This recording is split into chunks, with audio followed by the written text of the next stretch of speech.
Women have claimed oppression in many areas of life. Equality is a stated aim of feminism and is frequently pushed as an ideal by government. But what does equality mean? And do women really want to be treated the same as men? Looking into what's been happening in our society, I don't believe that women want equality now, or indeed ever have. The behaviour of women clearly shows that what women actually want is equality when it suits them, and preferential treatment the rest of the time.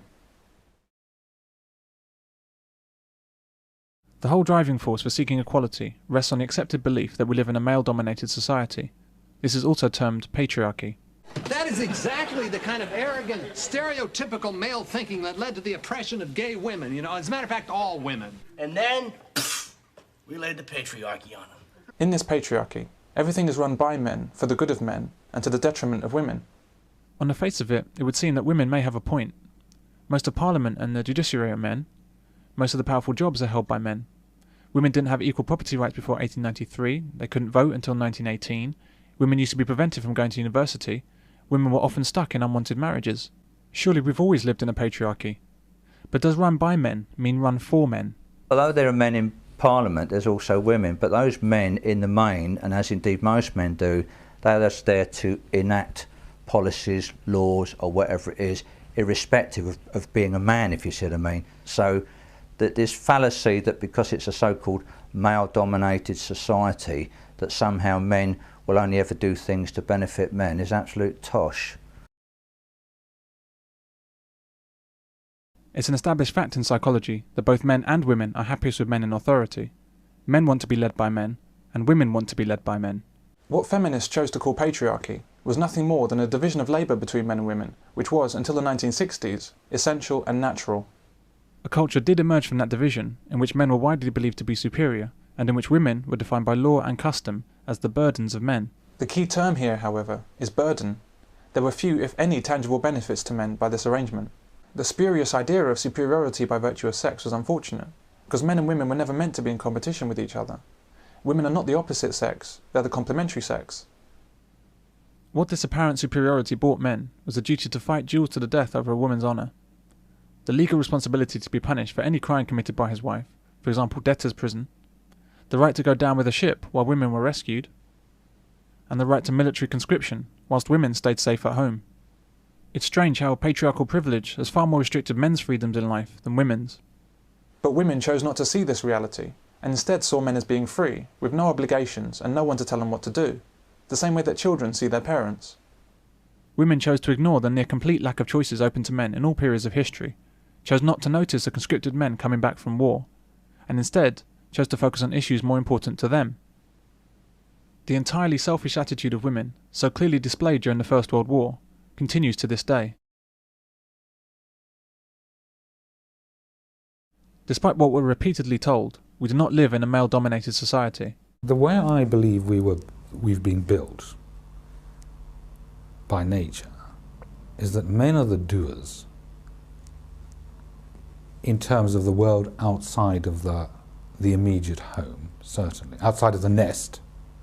The men are the doers of things outside of the nest. And women have basically taken responsibility for the nest, but they are also the manipulators and the energizers of the men out there.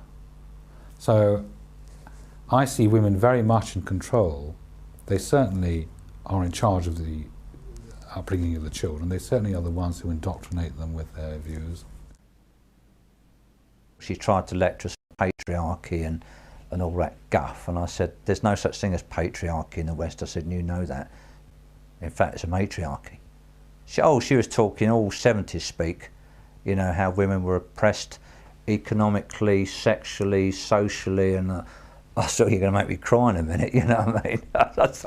I said, I don't meet any woman these days, especially young women, that is repressed. I said, and when I speak to all the journalists that I speak to, and I do speak to an awful lot of young women, I say, do you feel repressed sort of sexually, economically, socially? They just laugh. You know, it's a joke. The only things that men dominate in Western society are the figures for heart attacks, homelessness, workplace deaths, and suicides. Like so many of the slogans invented by feminism, the term male-dominated is a myth, and always has been. It hasn't been a case of, for how many thousands of years that we've been on the earth, in the last 70 years, women have suddenly got power. That's absurd.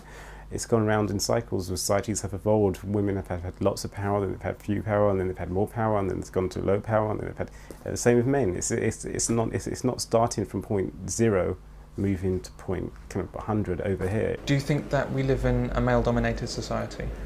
We do, but we also live in a society in which males are dominated. Of course, if you look around, men have all the best jobs. They're the presidents of countries and the CEOs and the high flyers. And when people talk about male-female equality, what they mean is women should be equal with those men at the top. But it's not a particularly representative sample of how all men fare in life. Yes, men are at the top, but men are also at the bottom. They have all the they tend to die earlier. They die of all known causes of death at a faster rate than women. They have all the crappiest jobs. The rate of 95% of workplace fatalities are male, so they have the riskiest, most unpleasant jobs. The bin men, the loggers, the construction workers. So there's a lot of men at the bottom too, and so you get men at the bottom, men at the top, and kind of women in the middle. And when people talk about male domination, they forget that the winners, the male winners, are not just quotes dominating the women; they're also dominating the others too.